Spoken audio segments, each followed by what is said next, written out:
super thrust, fresh off of watching the finale of WandaVision, so spoilers abound. This is my literal first reaction, first theories for Doctor Strange in the Multiverse of Madness, and maybe later on, just theories, spoiler warning, get it out right now, because, boy, do I have some things to say. Okay. So we literally pick up where we left off, at the end of the last episode, with, Agatha literally holding, literally choking Billy and Tommy. And, obviously, Agatha is getting weak because she somehow, after Wanda Blaster once, she ends up releasing Billy and Tommy, even though she has a tight grip. She ends up releasing Billy and Tommy a little, which basically lets them run forward a bit. And because of that, Wanda takes her power and uses it, obviously, against Agatha, which basically breaks the whole binding spell on them completely. Almost right after Billy and Tommy get told to go home, White Vision appears. Now, as I said earlier, White Vision is bad news. And this is proven when the real Vision comes into play, and basically both Visions basically have it out. More on that later. And also, when Wanda is meeting up with Agatha in Town Square, Agatha summons the Darkhold, Book of the Damned, as she says. And Agatha reveals that there was a whole chapter on the Scarlet Witch, indicating the things that Wanda can do. Do a spell without an incantation. She doesn't need a coven. Basically, anything that Wanda does is the thing of the Scarlet Witch. Agatha does a spell that basically makes all of the townspeople in Town Square, bad place to have a fight, but whatever, makes all of the people in Town Square, basically voice how much they hate and resent Wanda, like, badly resent her. And, you know, Wanda is starting to, like, feel like the words are starting to affect her, and that's not good. Like, never good. Like, remember last week when I was talking about how, her trauma being very, very, very bad? Basically, she's taking the brunt of everyone else's trauma after she just got over her own. Not a good thing. And then we literally cut to Pietro, basically making food or doing something, and basically holding Monica captive. And that's obviously that awkward kind of capture thing, like, back in, like, Straight Up Zack and Cody, this is the best reference I can make, back in Straight Up Zack and Cody, when Zack and Cody wished upon a star and they became superheroes.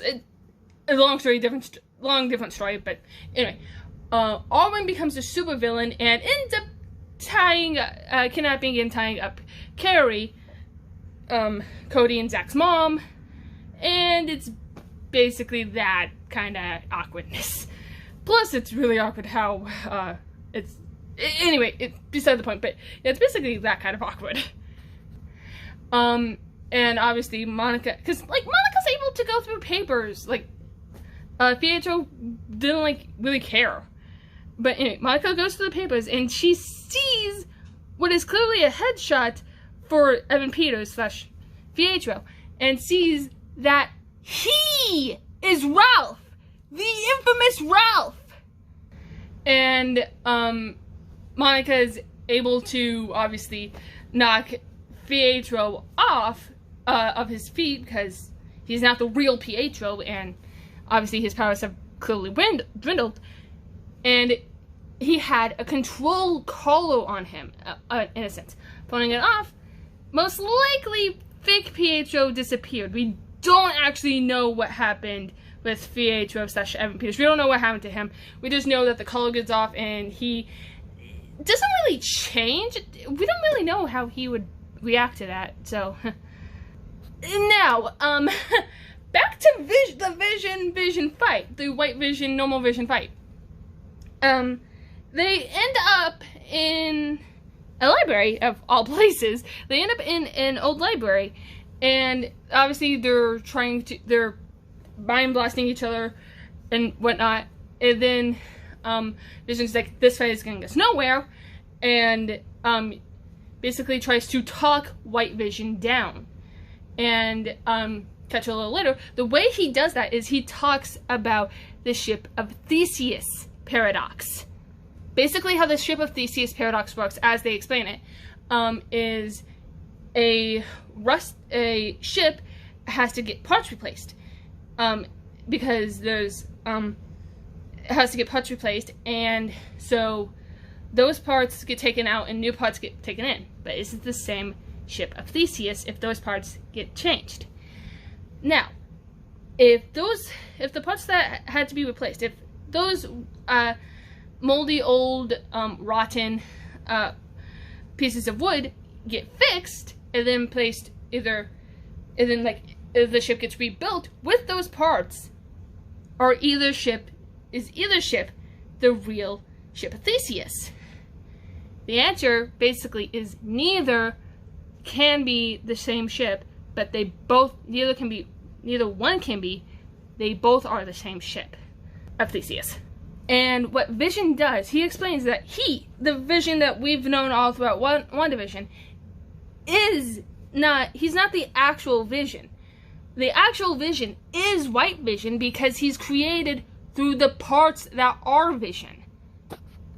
So what Vision basically does, as he had done ever since he woke up, is he basically woke up the White Vision with the memories of the real Vision / Jarvis. And I loved that we got clips of Age of Ultron to Civil War. I'm not entirely sure, but I'm pretty sure we did see some Civil War bits. And then we got Infinity War, and I literally broke. I could not believe. That was just amazing. That was one, amazing editing, and two, just amazing in general. Now, let's get back to the kids. They obviously want to go help the mom and dad at that point. Because at the point we see them, before they start running out, Vision and White Vision are still fighting. I just really want to get to the Vision part because it was so exciting. Anyway, Billy and Tommy run out, and that's all we basically see of them to that point. And then we see them coming up to Wanda and Agatha.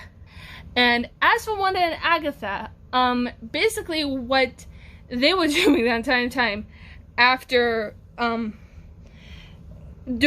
while Wanda was basically having her meltdown, she basically gets so, like, all of the emotion just starts building up and explodes. What she does is, she doesn't, like, release the same energy, but what she does is she basically releases it, and as much as she's, like, holding the spell, breaking it, as much as she's breaking the hex, she tells them all to leave, to get the heck out.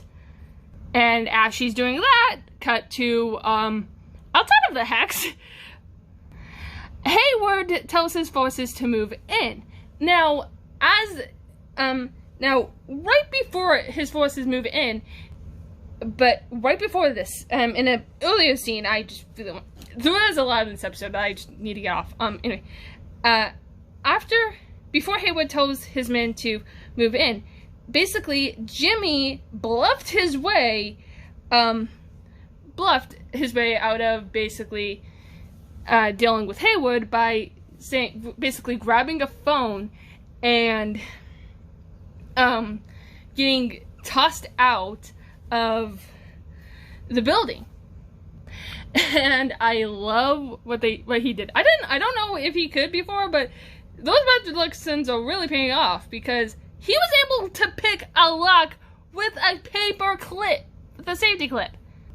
And obviously he calls his friend, I can't remember his name off the top, the friend he called, but he called a friend at the FBI, which is really interesting. Alright, and now Haywood moves in, and as he's moving in, Wanda's kids, Billy and Tommy, and Vision, the Vision we've come to know, start moving closer. And as they are, they're getting more and more disintegrated as Wanda is breaking the hex so the innocent civilians can get out. And they break just enough, not all the way, but just enough that Wanda can't take it anymore, and she closes the hex back in. I don't know how many people escaped the hex at that point, but clearly not enough, as we see at the end of the episode, but we'll get to that. Wanda is mocked by Agatha because Agatha sees the sword agents circling Wanda and pointing their guns at her and her family, but basically Wanda ignores them in a sense, and Agatha lifts up the sword agents pointing their guns and says, same thing, different century, just without fire and pitchforks.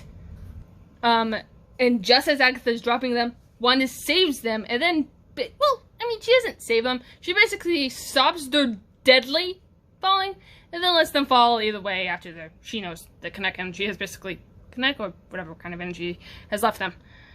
And she tells the boys, deal with the military, mommy's gonna deal with the big one. And, okay, cut to what, and then basically Billy and Tommy take out, like, freeze the weapons and then take the weapons out. And I think, like, one of them gets their hand glasses, which makes it even kind of funnier and cooler. And then obviously Haywood comes into play, and Haywood steps up with a actual gun. Like, he's literally willing to kill kids. If you didn't hate Haywood before, you should hate him now. Anyway, Monica thankfully comes onto the scene, and she stands in front of the kids, taking the bullets. Now, remember, Monica basically becomes Spectrum / Photon, and, because literally the bullets go literally through her, but obviously that doesn't kill her. But what it does is it stops the kinetic energy that the bullets cause, and they basically fall right under her. And there was one bullet, however, that obviously goes past her, and Billy catches it. And I like how the little exchange of, that's chicks, those two. And Haywood basically goes straight back into trying to basically, what he does is he's also willing to ram into the kids and Monica, but most of the kids, just to basically kill them to get to Wanda. Thankfully, Darcy to the rescue! She T-bones Haywood. Not enough to kill him, but she T-bones him just as he's obviously about to start the engine to move forward. Now, on to the confrontation / whatever of Wanda, because this is like the rest of the episode that I'm gonna mention right here. Okay. Basically, Wanda tries the same trick she did on Tony, on Cap, on Thor. She basically tries the same trick she did in Ultron. And it sort of works. However, the scene turns on them. The scene turns on her. And the thing I want to know, in Age of Ultron, Wanda herself, was never, from my knowledge, never actually in the scene. It was just the Avenger the scene was about. She was never actually in the scene. She was here, which I think might be like a growing notion to her power. But either way, she's in the scene, and that's what causes a bit of a conflict of interest in a way. They call her the Skull Witch and tell her she's bad. And they stop moving her to the pyre that we saw Agatha at the beginning of the last episode. But her power starts getting released just enough that she breaks the enchantment that Agatha was supposed to have. And what happens instead is Wanda basically breaks the illusion herself and flies at Agatha. Basically sending them to the ground. Basically sending them flying into the air and whatnot.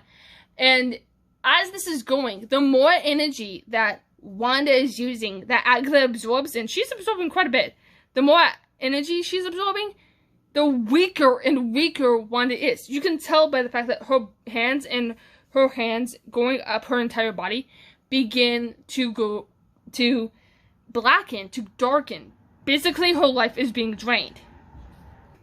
And as they're floating in the air, after everything, and as they're basically flying through the air, and Wanda is shooting energy ball after energy ball at Agatha, snapping that if you want it, take it. She doesn't want it.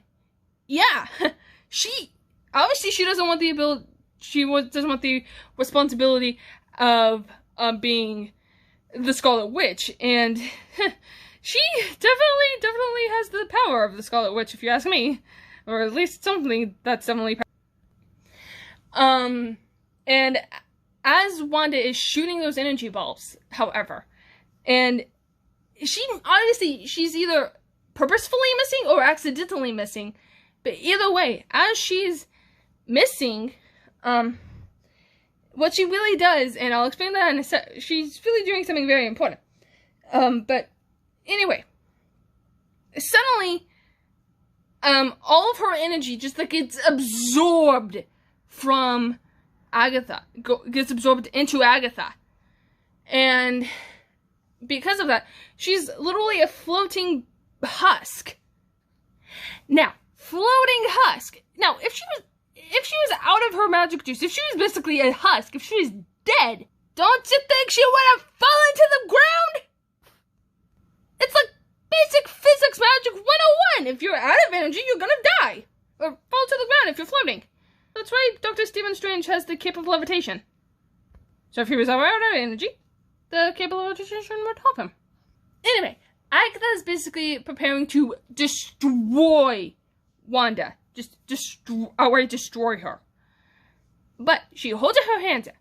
Only a little, like, dinky little sparkles come out. Again, dinky little sparkles. I wonder what this is sounding like, but I'm not gonna get into that. Just like dinky sparkles come out. And then Wanda, we see Wanda, like, lifting her head up. Her face that was, like, all wrinkled and old and dead begins to have color again. And as it begins to have color, she's clearly, like, taking in and she waves her hand, that's suddenly back to normal. She waves her hand and she shows that the same ruins that Agatha had in her basement, she says that ancient wounds, only one who casts these wounds can do magic. That's what the missing energy balls were about. She was shooting off energy ball after energy ball, enough to create these runes. And she basically takes all of Agatha's energy, all of her magic, into herself. Now, that might be a good thing, and that is, because it basically weakens Agatha to, like, she's powerless. But Agatha warns her, and we see later on that, yeah, Agatha was right, but Agatha warns her that what she just did was really bad.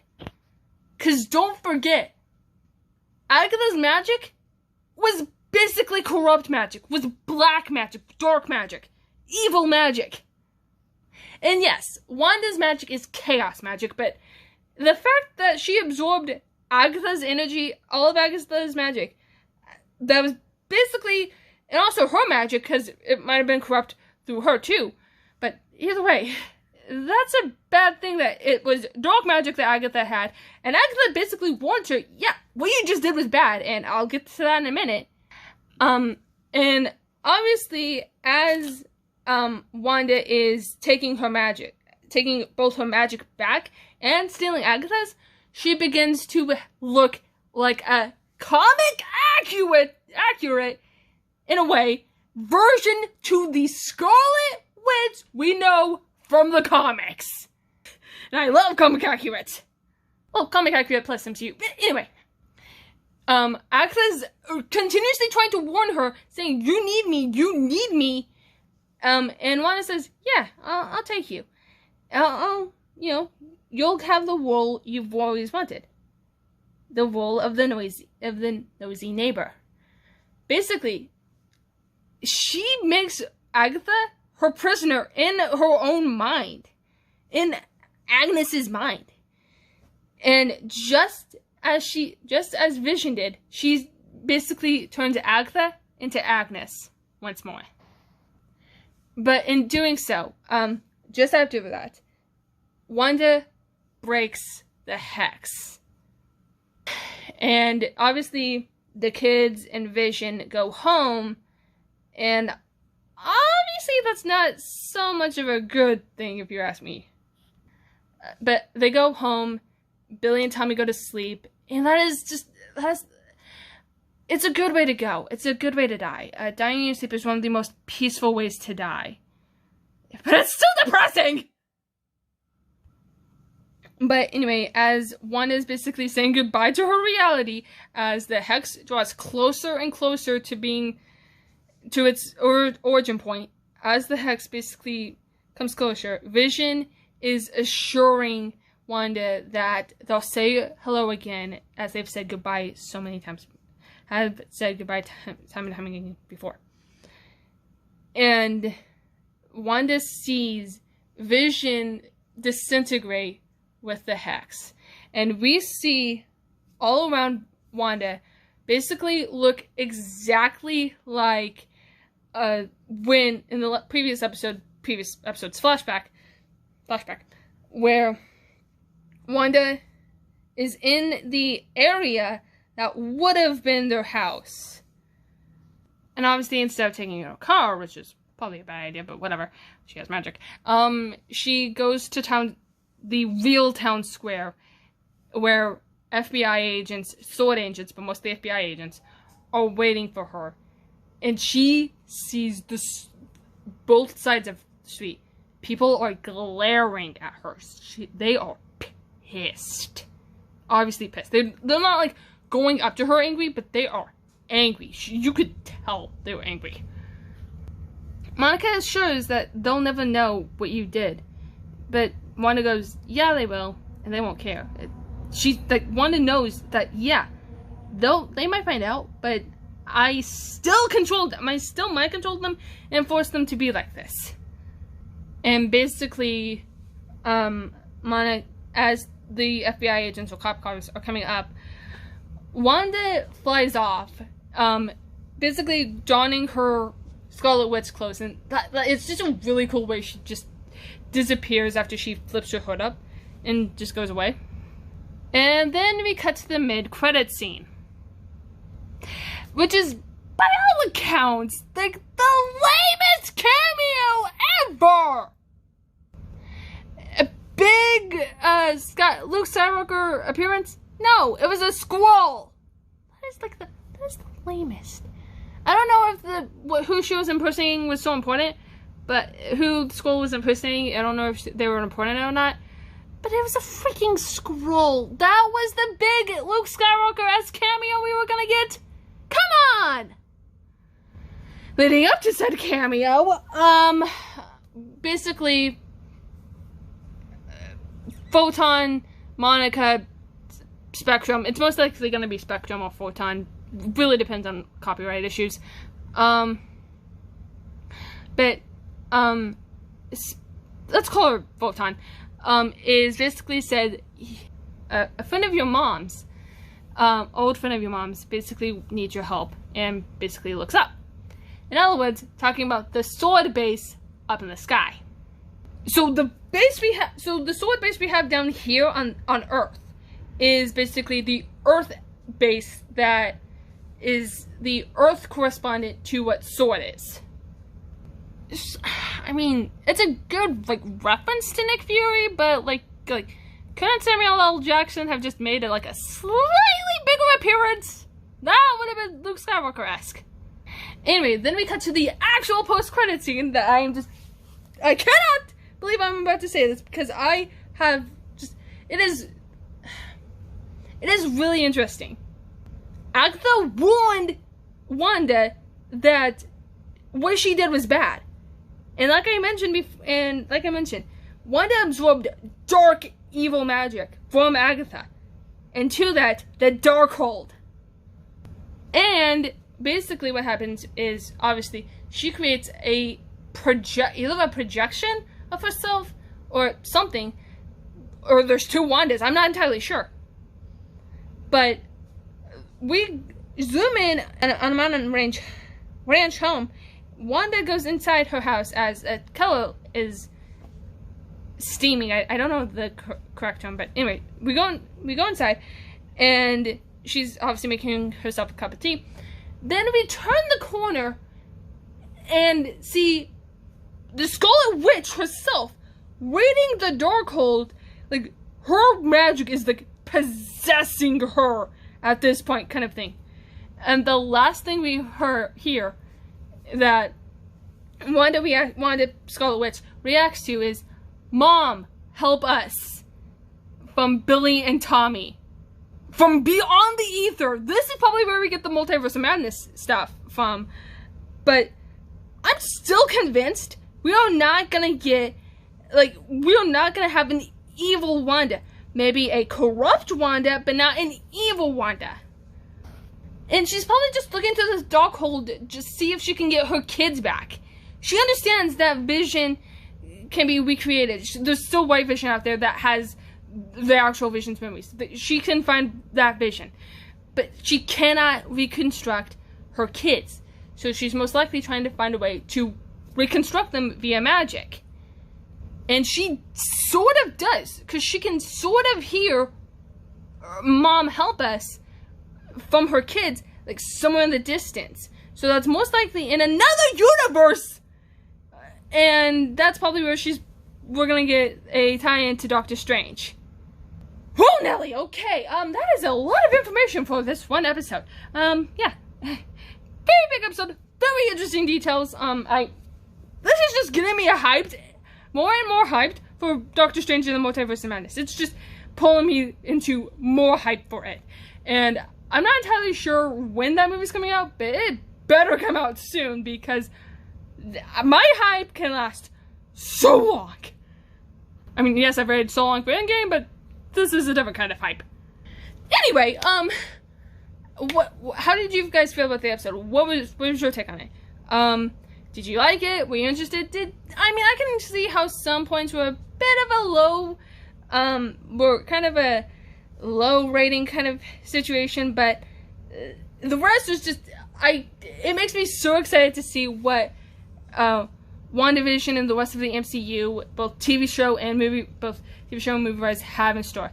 But what did you guys think? Did you think I know it was a season finale, so we'll probably get more information, because there's probably going to be more seasons to come. So, yeah, we'll see what happens there. So, how did you guys feel about the episode? Did you like it? Did you hate it? What was your favorite moment from this episode? Because I had quite a few. But, leave your answers down below. Please comment, like, and subscribe for more. Catch ya on the flip side.